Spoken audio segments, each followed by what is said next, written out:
Welcome back, y'all. It's T-Ty with another video review of Painkiller since episode 3. Let's get into it. So this episode is labeled Blizzard of the Century. We have a 24-year-old in the beginning. He took one opioid and he died at the age of 24. His name is Patrick. So we're going to send all the condolences to Patrick and his family. So this episode opens up as a piggyback from last week's episode. Last episode, Glenn fell out in the restaurant after he bit his thumb. He had to be rushed to the hospital.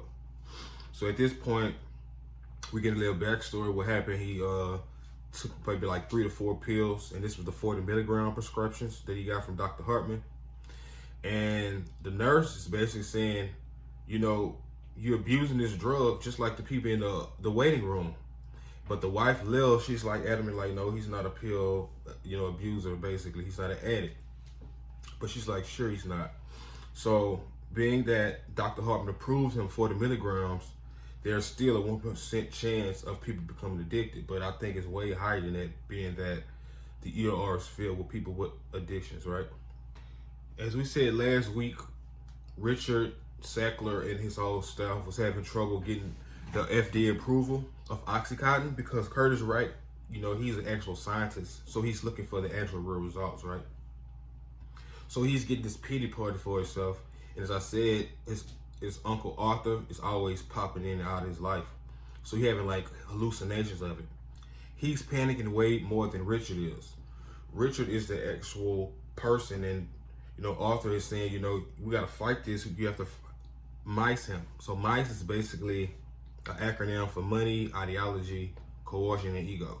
So through these 4 steps, this is how you're going to try to get and manipulate his way by the FDA approval. One of the first things that they try to do is find out what he want to do. What do you want? Money? Do he want his ideas? Do he want anything to stroke his ego? Or what is he scared of, right? So one of the things that they try to do is they give him a box. They send him a box with a web camera. So they're trying to coerce him and make him feel, you're part of the team. Everybody welcome him. They got a whole staff displayed on the other side of the camera. So he ecstatic about that. But he still's not falling for the games that they play, right? They offer him to write an article also in the paper with one of the top Richard Sackler advisors. So basically, he's writing this article, but at the same time, it's giving him some notoriety, which is people want. They want to see if there's something that's egotistical person, right? You want to put your name out there all in the newspaper. But it's another tactic that didn't work, right? At this time, you see Flowers still in the hearing because, like I said, this is a class action lawsuit. So she's explaining to them how Curtis Wright is going to go through all these loops and holes because the FDA approval is something that they need to push the Oxycontin. So they go on this 3-day fest. So after like hassling, within 3 days, they don't know what happened. I personally think it was some type of blackmail. They recorded him or something, doing some uncompromising things, basically. Because there's no way that you'd have had all this XXXX, no, not approved, and all of a sudden it's approved, right? So I don't know what happened in the room at the hotel for 3 days, but Dr. Curtis Wright actually came out. Like I say, I don't know if it was a sex scandal or something like that. But long story short, some kind of way they got the FDA to word that it's safe, not actually saying that it's safe, but they actually got Curtis to manipulate his words. So when they did do reviews at the FDA website, they get to see the reviews of Oxycontin. So they say it is believed to be safe. And that's one of the holdups that was preventing Oxycontin from actually being approved. Curtis ended up leaving the FDA within they say it took like 11 and a half months for them to get approved. So after he approved the article saying the FDA wording is believed to be safe, right? Now he quit there and now he's working for Purdue Pharma. It's a lot to unload in this episode. We got to kind of see the backstory of it. So this video might be a little longer, which I don't care, right? So after they hustle Curtis into approving Now everything with the Purdue former, Richard Sackler, all the stuff, everybody happy. They throwing Himalaya parties. You know, he talking about this mountain Himalayas and how it's going to be blizzard white. Basically, this is one of the fastest selling drugs ever. Like, I ain't say selling, but basically the way that these recruiters go in and talk to these doctors at these different offices, they basically selling pills to the patients for them to get hooked on it. You got bigger locations. I think he brought new dogs. You got bigger staff, all his production team. Everybody just happy and all that, celebrating, because, you know, this is one of the main things they try to do. This turned into a small business and turned into a whole $1 billion company, basically just selling drugs, Oxycontin. So he basically sums it up as saying this is the prescription blizzard of the decade or whatever. You will see so much white flakes. You know, the Oxycontin is basically they alluding to the takeover. It's like you're in a mountain and you see all the fucking snow just falling down. This is basically what it is. It's finna flood the motherfucking streets, flood the cities and all that, right? We get Glenn. Glenn just got out of the hospital. So him and his family home, and they revisiting what just happened. So Glenn has just left the hospital after overdose on 3 to 4 pills, right? So now him and his family come home and see how messed up the house is. Because basically he tore the house up because he was looking for a 1 pill because his son Ty took the whole prescription and, you know, gave it to his friend, because he basically seeing how hard his dad has to deal with it and how stagnant and unresponsive he really is. So now at this point, he's drilling to their head, you know, it's over, let's go to the bathroom. He takes his family to the bathroom, they pour the pills all in the toilet, and he vows not to take them, you know, it's over with. So we get back to Purdue Pharma where they get out this conference, and there's this lady, she's a speaker.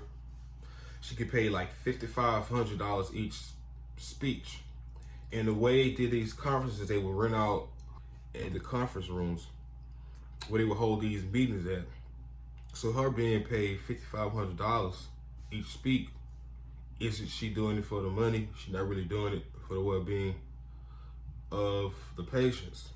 So Shannon going around, you know, observing how much money people making compared to her. She thinks she sucks at it. But Brittany, you know, she looks up to the speaker, so she encourages Shannon to keep going. You know, you're just new to it, just keep pushing.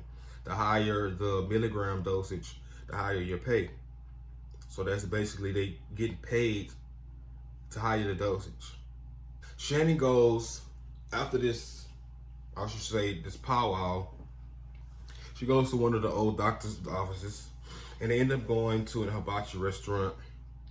She's trying to coerce him, find ways for him to approve the drug so they can sell at his particular pharmacy. But the thing about him is he's adamant to say, you know, I'm an actual doctor. I know what I'm actually talking about. So what you're saying is not really reliable to my patients. It's not really needed. But she's saying you're basically trying to deprive them from seeking help, which is not what they're doing. She's trying to manipulate him to actually coercing him into approving these drugs. So yes, Dr. Flowers, well, I'm sorry, Mrs. Flowers, she has a new U.S. attorney.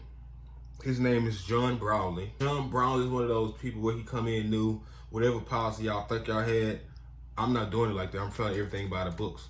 So basically everybody trying to get in his office and pitch whatever investigation they want.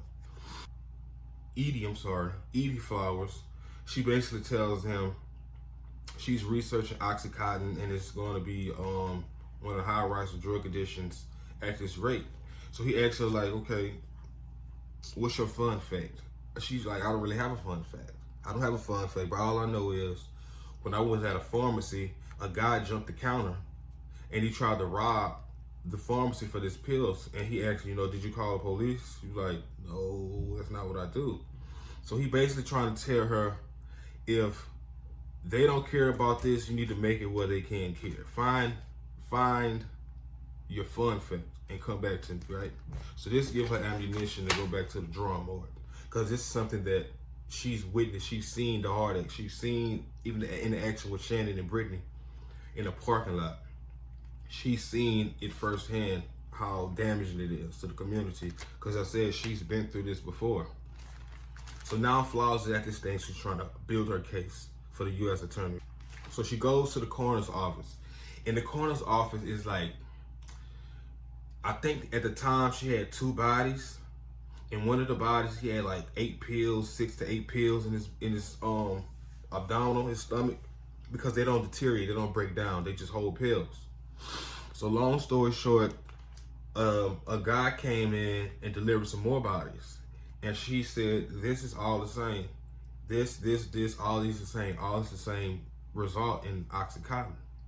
So now she's looking like, this is way bigger than what I thought it was, and she says the whole patient. It's like a whole room full. So she goes to the sheriff and asks him, what all do you know about Oxycontin? And he basically says, do you like horror stories? Do you like scary films? Because that's basically what the reality of this is. It's an epidemic at this point. We have Shannon. So Shannon's going to Dr. Cooper's office to try to, upsell him again. And she noticed one of the girls who was telling her she was pretty at another doctor's office that she got denied at. The one who called her a drug dealer with a ponytail. She was pretending to be on crutches. So Shannon in her car, before she goes in, she stopped and seen the interaction. So she's seeing how the girl faking like she needed to walk on crutches just so she could get a prescription for Oxycontin. So her and her friend get back in the car. They like 15, 14 years old. And they end up breaking it down, snorting it, right? So Shannon goes and knocking at the window like, don't take this under the influence. Don't drive. They skirt off because, they scared. End up getting to a car wreck. Shannon comes. See, Shannon is me. What did you get yourself really into? Seeing firsthand how it's damaging even the youth, right? So it kind of like pull at your heartstrings a little bit. That's why I say I'm kind of like Shannon. So she comes home ready, to tell Brittany, the 15-year-old girl. So Brittany was like, I don't really care about that. They drug dealers. Drug dealers gonna be here before and after we're here. They've been here. So it's nothing that you should feel responsible for. But Shannon's like, I'm sitting there like, how can you be so empathetic? Like, you don't have no empathy towards the situation. But she just try to sums it up like, it don't matter. All you need to worry about is prescribing these pills. So Brittany's like, Shannon, I'm sorry.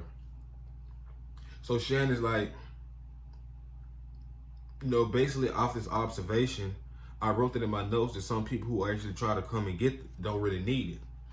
So that's when Brittany stopped working out. Brittany was like, what you put in your notes again? Let me see your notes, give me a pen pad, and I'm gonna just fix it. So basically, I don't know if she's supposed to say true notes and like document real life things, but the way Brittany is like a hustler and she don't really care, it's like a dog eat dog world where she's not gonna let that fly. So Shannon ended up handing over her notes. Glenn, again, he going hit through withdrawals. He claimed that his family, that it's over, he's not gonna deal with it anymore. But at this point, he in the kitchen, in his true state of mind, going through this withdrawal. So we act like he hearing voices, say, Ty, what you said something. He ain't say anything. He having these flashbacks of him biting his thumb from him getting to a accident. Is it worth it? Everything that I'm missing is just coming back in his memory. So he in the mirror just brushing his teeth. And I feel like his teeth only started bleeding because he's not really paying attention to his real time situation, basically. He's dwelling on the past, and he's dwelling on, I said I was going to get over this, but I don't think I really am. So you see him ended up folding. He goes to Dr. Hartman's office again. Dr. Hartman, he gives him a stupid sob story of, this, and Dr. Hartman is like, look, don't abuse this drug. We don't need you to have any more accidents because people are starting to break it down and snort it like it's cocaine. Don't fall into the trap. Dr. Hartman still gives him the 40 milligram prescription again. So Edie Flowers is back at home, and now she's having flashbacks. But her flashbacks are work related. She has to prove her case to the new U.S. attorney of why he should pursue the investigation. So she's a gamer, so she's playing games, and you know, she's having these memories about everything that transpired to this moment.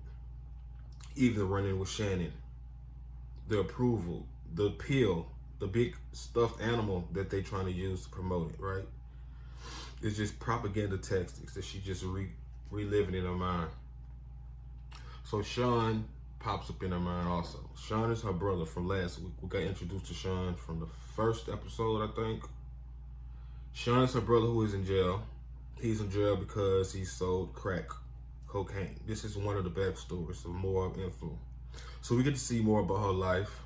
We get to see that her mom was a recovering crack addict, and he ended up selling the drugs. But his thing was, he was young, he did it just for money, just as like a lot of people do things for money. But when you're young, you're not really focused on the long-term effects. So if you sell it to your mom and you seen how she was addicted to it, then you go out in the streets and they have people older than you giving you supply to go and sell. In a way, you kind of feel like you don't have no knowledge of knowing what's good and what's not good for you. So she questions him in her flashback, you know, don't make that an excuse. Don't make that an excuse. But with him, the things that stood out in the conversation with her was the things that Shawn was saying, how I didn't correct this, somebody put it in my hand. The mayor even knew about it. So now it gets her balls rolling, because it's not just one level, it's like 2 and 3, 4 levels ahead of you, right? Because this stuff that's been going around for years. So that's the backstory with and why he's in jail. He's in jail because he was young. He started selling crack cocaine. And he tried not to blame himself as a grown man in real time, because he was young. That's when he got locked up.